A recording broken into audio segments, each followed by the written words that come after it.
I've been a spiritual seeker for like, very hardcore spiritual seeker for last 10 years. And I had a few other gurus and things like that. But I never really felt home with anyone else before. So, end of last year, I'm actually from Melbourne. I was born in Sri Lanka, I grew up in Melbourne, went to Northern Territory, and I came all the way from Northern Territory just to attend this program. So one of the end of last year, I was actually thinking that, you know, I've been just running around looking for gurus and all that, but I have been following Swamiji, and I just wanted to get serious. Like, I just wanted to see what I can do. But then there's also I had this but. I can't afford that money to go and do the program. And then I actually had my annual leave. I wanted to take my annual leave and I wanted to go to India. I went to India, and then I actually registered myself for another program with Swamiji, but I was planning to do it online. That was called Kalpataru. And since I was in India, I thought I'll attend the ashram and I'll just do it there. So I went in there, and the curtain opened. All I could remember was I was sitting and crying.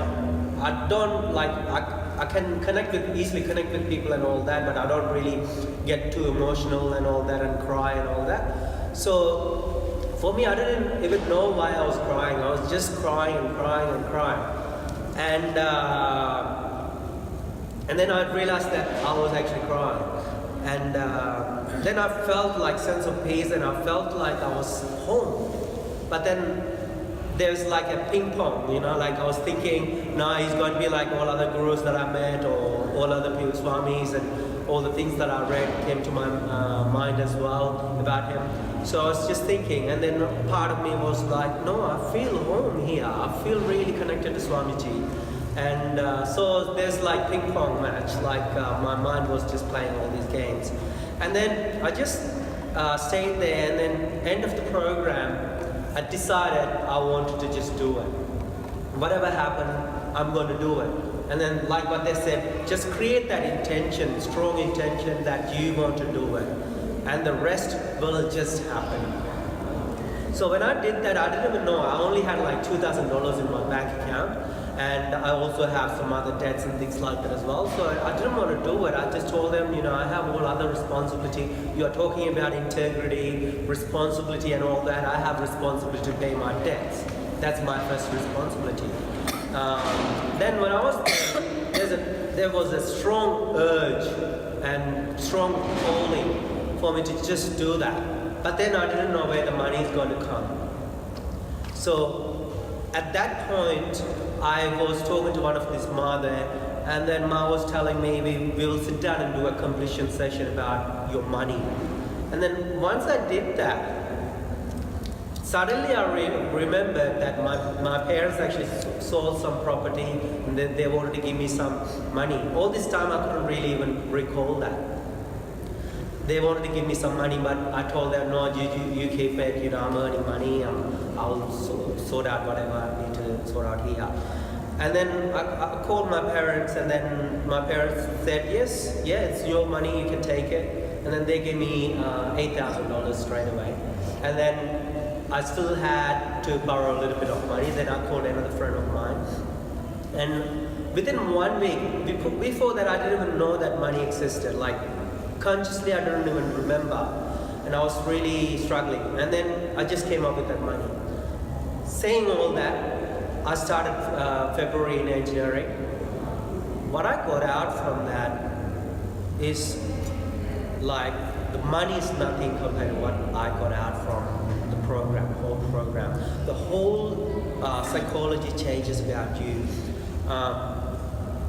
And when I first attended, the second day itself, Swamiji initiated us into third eye reading.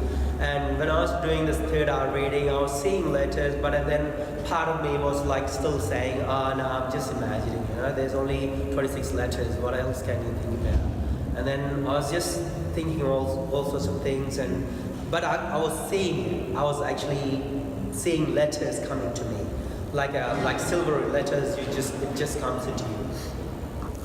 And then I wasn't convinced that I was seeing or reading anything. And then later on, one of the experiences that I had was remote viewing. So remote viewing is like looking into other people's houses, or other participants will invite you to looking into their houses or anything like that. And we were looking through, and I was still not convinced. They were saying yes, yes, yes. I was thinking yes, everyone has door. Most people have brown doors or white painted or off-white colors, and I was just coming up with all sorts of things.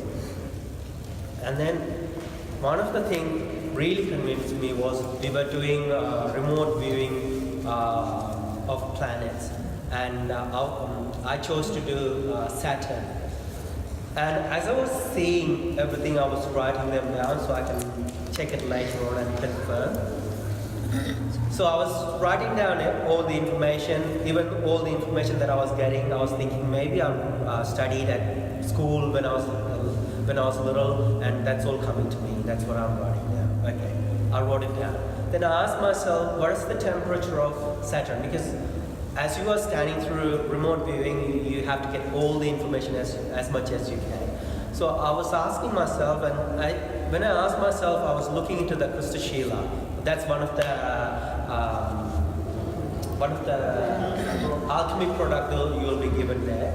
So I was looking into Krustashila, asked Swamiji, what is the temperature in Saturn? The answer was very clear on Krustashila, minus 288. And I was thinking, okay, I just wrote it down. And then I told myself, I'm going to prove myself I was wrong. All this time I'm imagining. This is what I was telling myself. And then I opened Google and I checked it on Google. I had goosebumps. And the temperature was exactly what I saw on Krustashila. And there's no way that I knew that it was minus 288, and it was in Fahrenheit. And after that, body scanning, usually people are sitting down, so that's also, I was just criticizing myself, because normally when you're sitting down, what happens? Your knees are aching, your back is aching. So I was telling everyone, I was scanning through, I was seeing everything. Actually, everything was just coming to me. But these were the common things, you have backache, you have knee problem, you stiff shoulders and things like these are common things that you will see. But then one of the things with this particular guy that I noticed was, I was going through his whole body. All of a sudden, his spine just came to me. It's like just 3D view. His spine just came to me. It's just in front of me. It's a silvery spine with a black background, I think. And I saw his spine was like there's a curvature on the spine.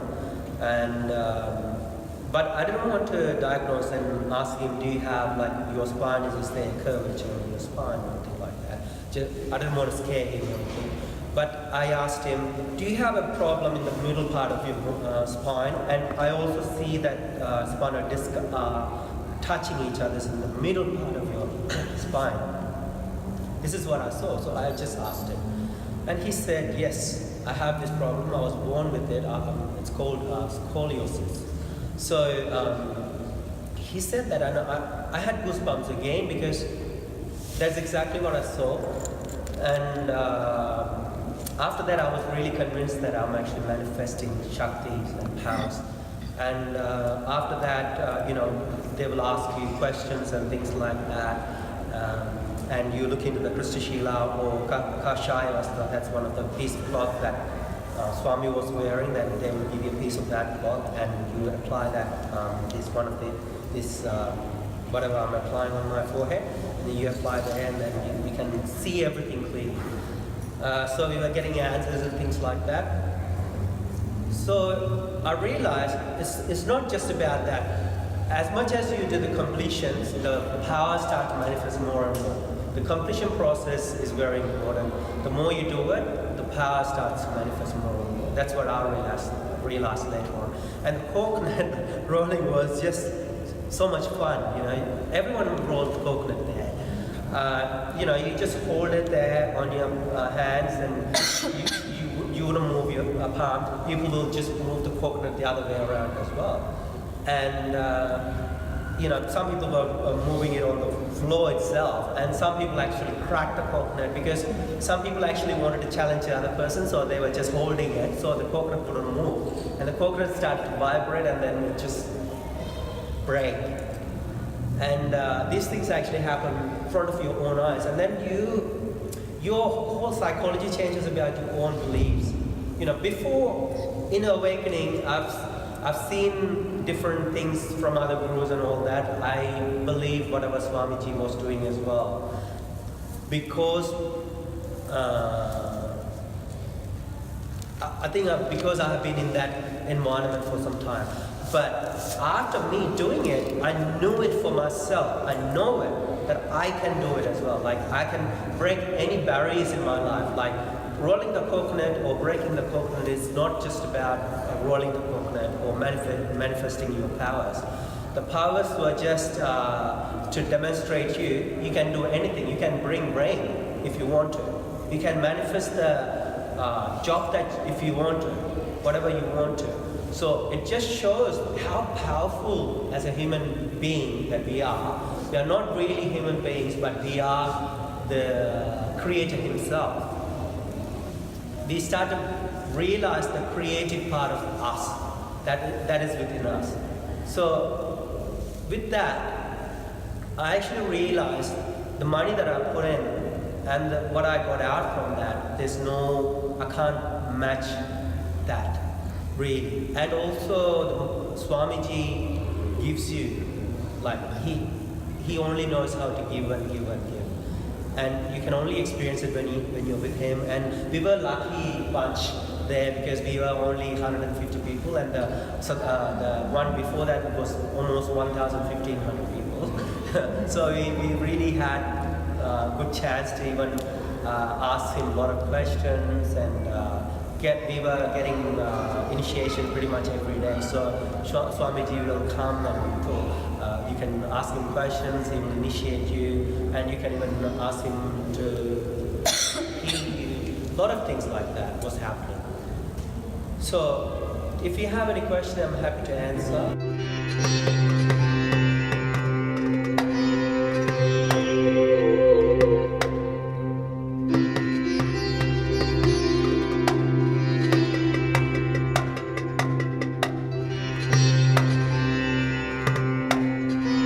Ah.